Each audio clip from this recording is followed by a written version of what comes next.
This Negro tells me,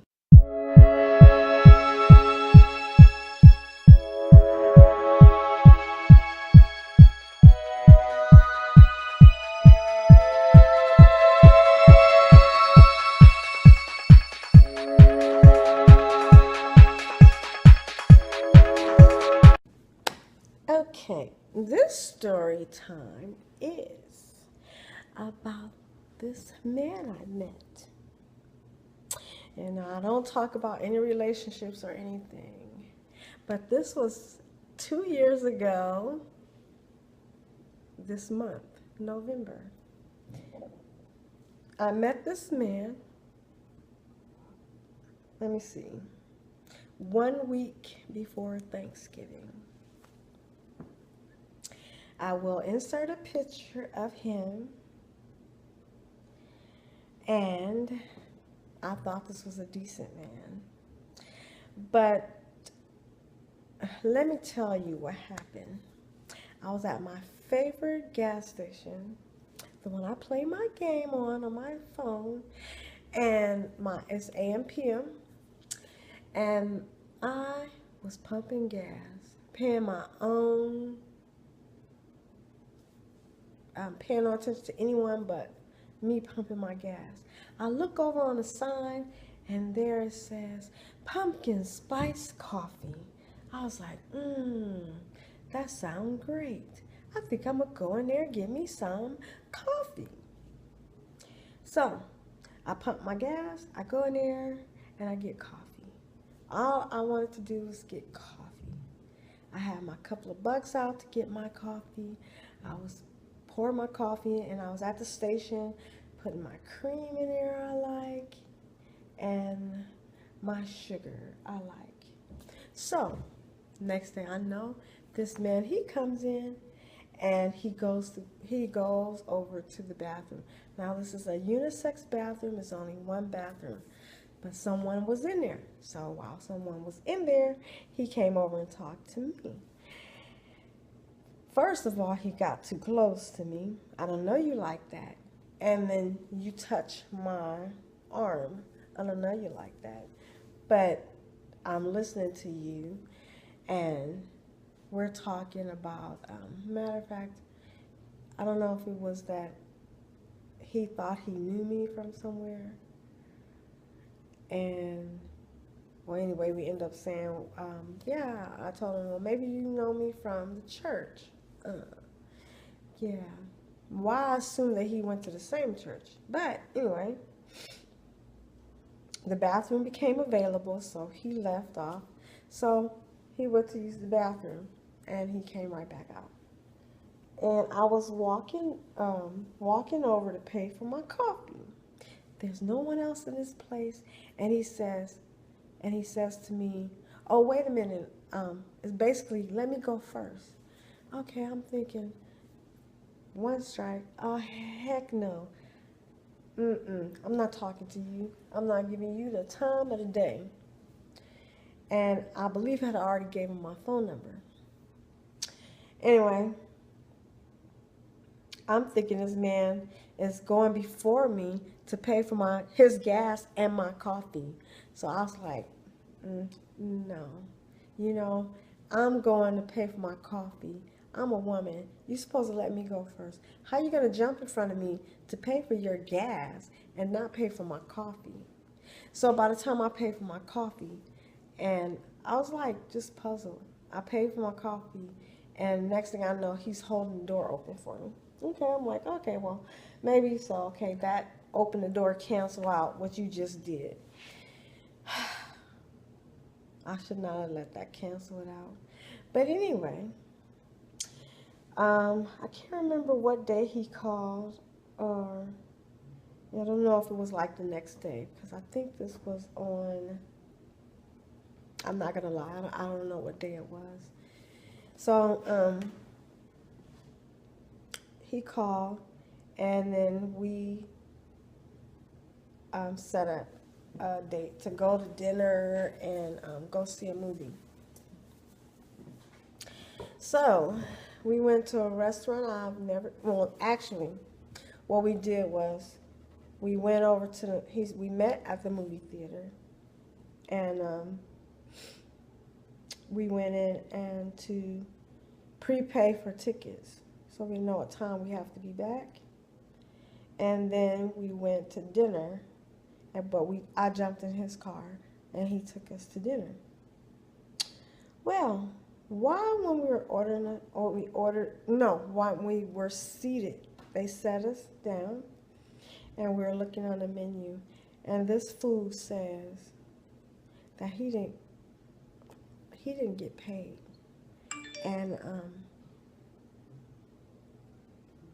it was basically, can I pay for it? I'm like, okay, and I was like, you are such a dumbass. I am such a dumbass. I says, okay. I ordered what I wanted. He ordered what he wanted. So, we were talking or whatever, and I think I had a steak, potato, and asparagus or something like that. We went to this restaurant called BJ's, I think, and he ordered something.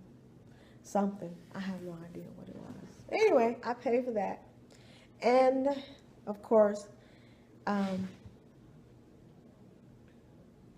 paid for the movies. We were at the movies the first time, and I thought these movie tickets I had were able to go, because I able to go into the movies with these tickets, but it was the wrong place. So I told him I had the movies, so I had to pay for the movies too. Anyway, we went to go see a movie he wanted to see, because I don't watch TV, so I didn't know nothing about this movie. If I don't see it on YouTube, I don't know anything about the movie or hear it on the radio. There we go.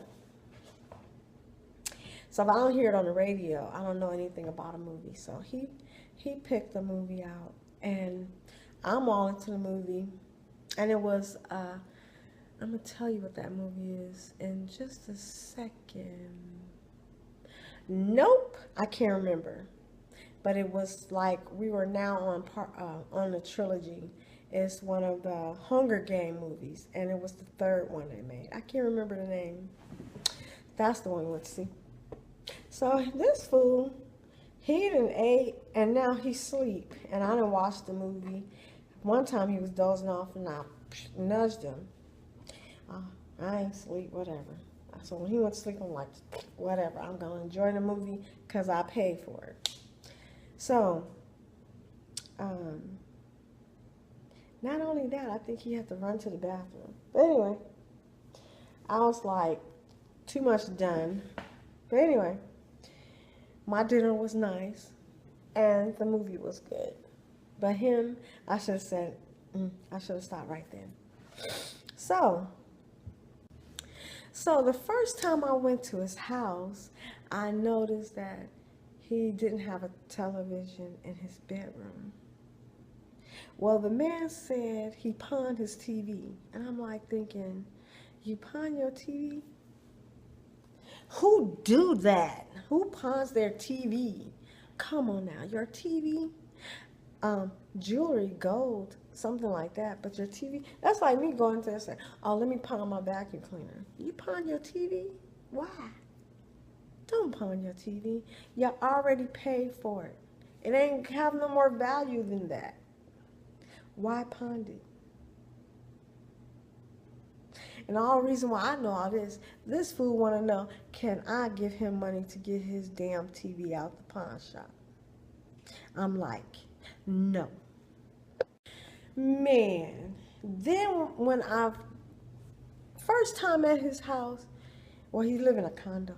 First time there, and then they have a security, so they have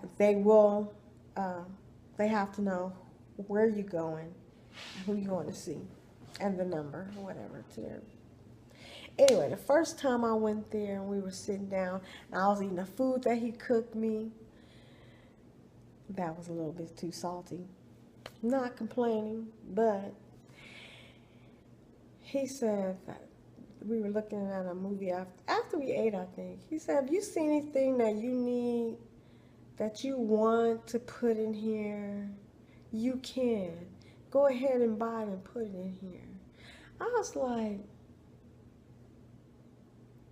what? I got my own place. I don't need to put nothing in yours, mix it up with all the other stuff your women and put in here. No. Nuh-uh. Oh my gosh. Why one time, I don't know, I know. We were going to check on his cell phone. All of a sudden his cell phone doesn't work. And so I come there and I get in the car with him. I put my car in the garage, get in the car with him, and we go over to this place so I can get his cell phone, check out his cell phone. And he said, I want to come out. I looked at him like, no. Because I already know his mind thinking now. I already know what he's going to say. I'm like, no, I'm not going in there with you. I'll sit right here. I'm fine. Because if I go in there with him and something wrong with the phone, he can be looking at me like, can I get? No, you can't get nothing. No. But anyway, while I was sitting in his car, you remember the very first date? He said he didn't get paid. Why in the pocket of his car on the passenger side has all his statements from his automatic deposits?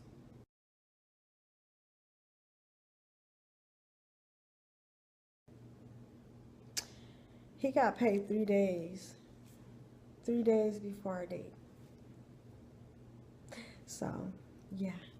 I took pictures, and if I still have them after 2 years, I will put them right here on this video. And I'm like, yeah.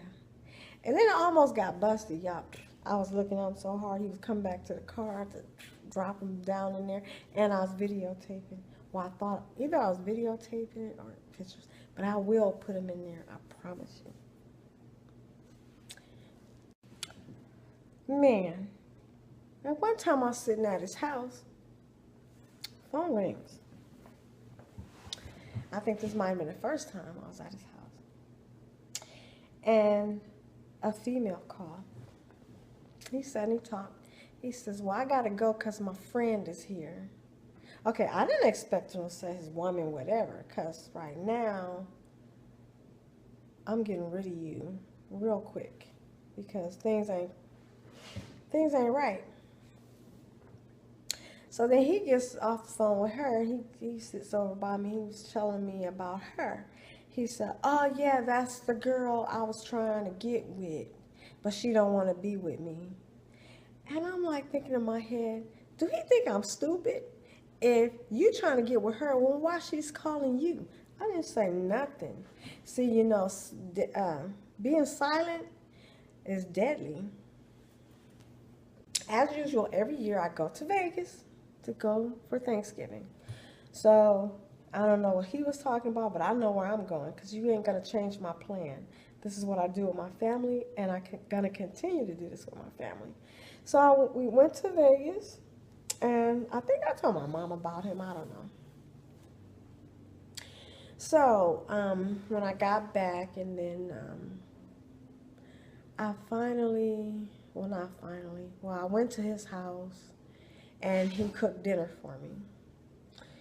All I remember was chicken. I don't remember what else. But he cooked dinner for both of us.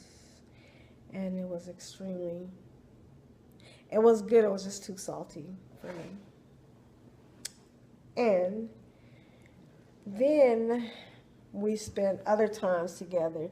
But I wasn't feeling him because it was like the only thing he did do for me is to cook dinner. But I don't know. And then I was at the 99-cent store, and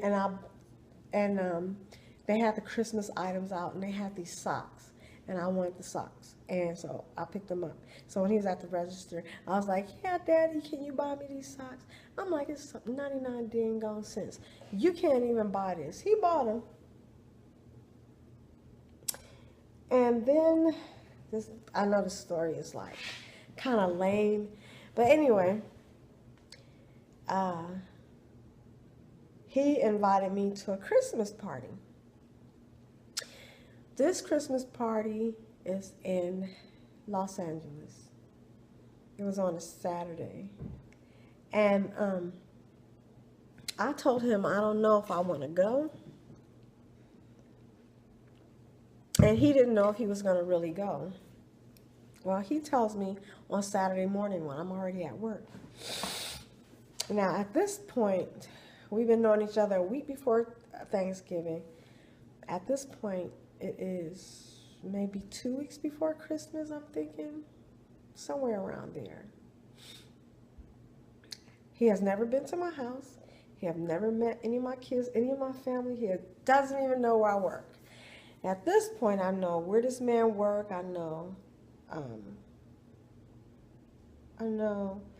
where he works and where he lives, and a few other information that I found out. So I told him, well, I'm here at work, and no, now I can't go because I don't have clothes. And I got this eerie feeling that now he wants to know where I work. And so when he said where I work, I just basically told him the street and the name, but he wasn't hearing it yet. But I felt he was going to call me back. And since he knew I wasn't going, because I don't have clothes now for a party, that he would just swing on by here and get him some gas money. He never said he needed gas, but I knew that's why he was coming by here, is for gas.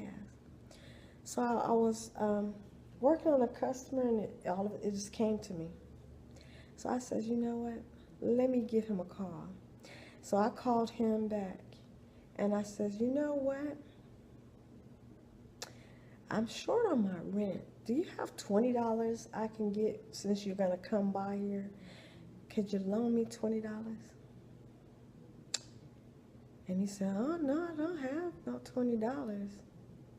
I said, oh, okay, all right, thank you. And so I got off the phone with him.